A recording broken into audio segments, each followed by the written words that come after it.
Guys, if you're watching this video, it's probably because you have arrived to the last two edges of the 5x5x5 Rubik's Cube. In this step, what I'm gonna do is I'm basically gonna show you how to solve the last two edges. Now, either two things are gonna happen.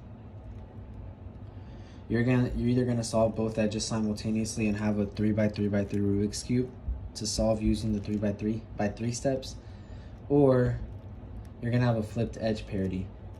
If that's the case, I have a video after this that shows you how to solve it, but for now, we're gonna try to solve this, hopefully in one step. So the first thing you wanna do is, unlike when we're connecting all the edges, when we're connecting the final edge, we don't want them to be diagonal. We want them to be the same color on the same face. So in this case, this is favorable because these are the same colors. So now we apply either algorithm because they both work. D, R, F prime, U, R prime, F, D prime. So now we have the two edges flipped.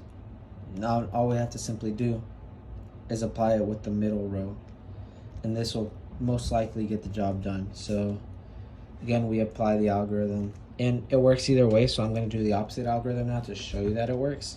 D prime, L prime, F, U prime, L, F prime, and D. Now we solve both edges simultaneously.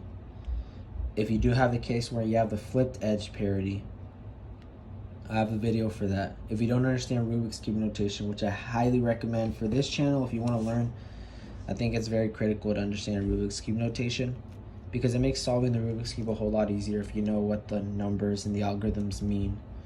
I have a link down below where I go over every Rubik's Cube notation on every cube. Highly recommend for beginners. If you see any value in this, go ahead and like, subscribe. Otherwise, that's all I have for y'all. If you have a parody, check out the next video on this playlist. Otherwise, I'll keep posting. See y'all guys. Thank you.